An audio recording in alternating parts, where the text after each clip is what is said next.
Assalamualaikum warahmatullahi wabarakatuh. Di sini kami dari kelompok 3 ingin memaparkan materi tentang ekonomi. Sebelumnya, perkenalkan nama saya Dinda Janapia, absen 12. Saya Syafisah Sibon, absen 8. Saya Natul Hasana dengan nomor absen 30. Saya Raisa Alia, nomor absen 34. Dimulai dari judulnya yaitu APBN atau Anggaran Pendapatan dan Belanja Negara. 1. Pengertian dan dasar hukum APBN. Definisinya, APBN adalah rencana keuangan tahunan pemerintahan negara yang disetujui oleh Dewan Perwakilan Rakyat atau DPR. Landasan hukum diatur dalam Undang-Undang Nomor 17 Tahun 2003 tentang Keuangan Negara dan Undang-Undang Nomor 9 Tahun 2020. Periode APBN dirancang untuk masa 1 tahun mulai dari tanggal 1 Januari hingga 31 Desember. Prinsip proses pengelolaan keuangan negara dilakukan secara terbuka dan bertanggung jawab untuk sebesar-besarnya kemakmuran rakyat. 2. Tujuan dan fungsi APBN.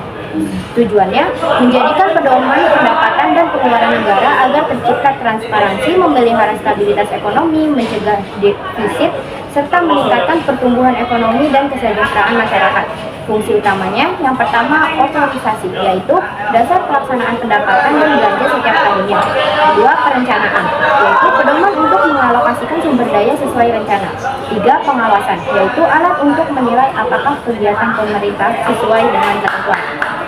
4. Alokasi, yaitu pengarahan anggaran untuk mengurangi pengangguran, pemborosan sumber daya, dan meningkatkan efisiensi ekonomi. 5. Distribusi, yaitu menekankan rasa keadilan dan keputusan dalam penggunaan anggaran. 6. Stabilisasi, yaitu alat untuk memelihara dan menjaga keseimbangan fundamental perekonomian negara. Nah, selanjutnya ini ada sumber penerimaan negara. Penerimaan negara dibagi menjadi 3 kategori besar. Yang pertama itu penerimaan perpajakan. Pajak dalam negeri, yaitu ada PPH, PPN, PBB, cukai, dan pajak lainnya.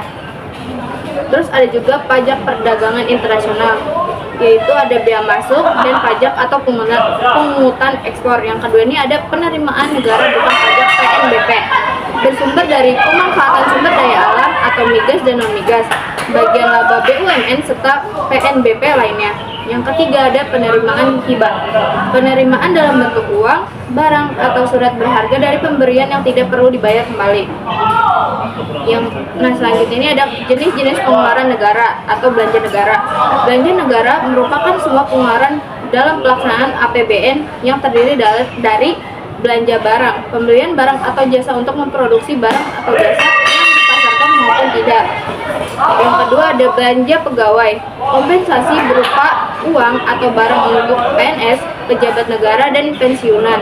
Ketiga ada belanja modal, pengeluaran untuk perolehan aset tetap yang menambah nilai seperti tanah, gedung, dan jalan. Yang keempat ada belanja bunga utang, pembayaran kewajiban atas penggunaan pokok utang baik dalam maupun luar negeri. Yang kelima ada belanja subsidi, alokasi anggaran untuk perusahaan atau lembaga agar harga barang atau jasa tetap terjangkau, contohnya itu kayak BBM, listrik, dan lain-lain. Yang keenam ada belanja hibah, transfer uang atau barang yang tidak perlu dibayar kembali bersifat sukarela. Yang ketujuh ada bantuan sosial, transfer untuk melindungi masyarakat dari kemungkinan resiko sosial. Nah, yang kedelapan ini ada belanja lain-lain, pengeluaran mendesak yang tidak bisa diprediksi sebelumnya. Nah, selanjutnya ini ada transfer ke daerah dan dana desa atau TKDD, merupakan bagian belanja negara yang disalurkan kepada pemerintah daerah untuk membiayai kebutuhan daerah dalam rangka desentralisasi. Itu ada komponen meliputi dana bagi hasil atau DBH, dana alokasi umum atau DAU, dana alokasi khusus atau DAK, dan dana penyesuaian. Selanjutnya kami akan membacakan latihan soal 2.1. Soal pertama yaitu jelaskan menurut pendapat Anda mengenai tujuan utama dari pemaparan kebijakan fiskal dalam perekonomian suatu negara. Jawabannya, tujuan utama kebijakan fiskal untuk menjaga stabilitas ekonomi, mendorong pertumbuhan ekonomi, menciptakan lapangan kerja, dan memastikan pemerataan pendapatan masyarakat melalui pengadaan anggaran negara atau pajak dan belanja. Nah, soal yang kedua, terdapat 2 jenis kebijakan fiskal, yaitu kebijakan ekspansif dan kebijakan kontraktif. Jelaskan pada situasi apa yang menyebabkan masing-masing kebijakan tersebut akan diterapkan. Jawabannya, situasi kebijakan ekspansif diterapkan saat ekonomi lesu atau resesi untuk mendorong daya beli dan investasi.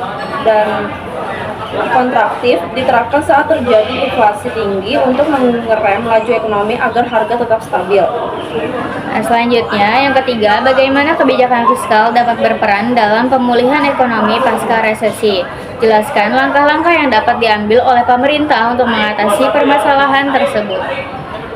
Pemerintah mengambil langkah ekspansif dengan meningkatkan belanja seperti proyek infrastruktur atau padat karya dan memberikan insentif pajak agar roda ekonomi bergerak kembali. Pertanyaan yang keempat, berikan 5 contoh mengenai perubahan pajak atau belanja pemerintah dapat berdampak pada sektor swasta. 5 contoh dampak sektor swasta yaitu penurunan pajak penghasilan badan meningkatkan laba bersih perusahaan. Yang kedua, pemberian subsidi industri menurunkan biaya produksi. Yang ketiga, peningkatan belanja modal, pembangunan jalan memperlancar logistik swasta. Yang keempat, kenaikan pajak impor biaya masuk melindungi produk lokal dari saingan luar negeri. Yang kelima, bantuan sosial meningkatkan daya beli masyarakat terhadap produk swasta. Nah, soal yang terakhir ialah apa kebijakan fiskal yang dapat dibuat oleh pemerintah untuk dapat mendukung pembangunan ekonomi yang berkelanjutan. Kebijakan yang mendukung investasi hijau, penggunaan energi terbarukan, dan pemberian insentif bagi industri yang ramah lingkungan. Sekian dari kami, kurang lebihnya mohon maaf. Wassalamualaikum warahmatullahi wabarakatuh.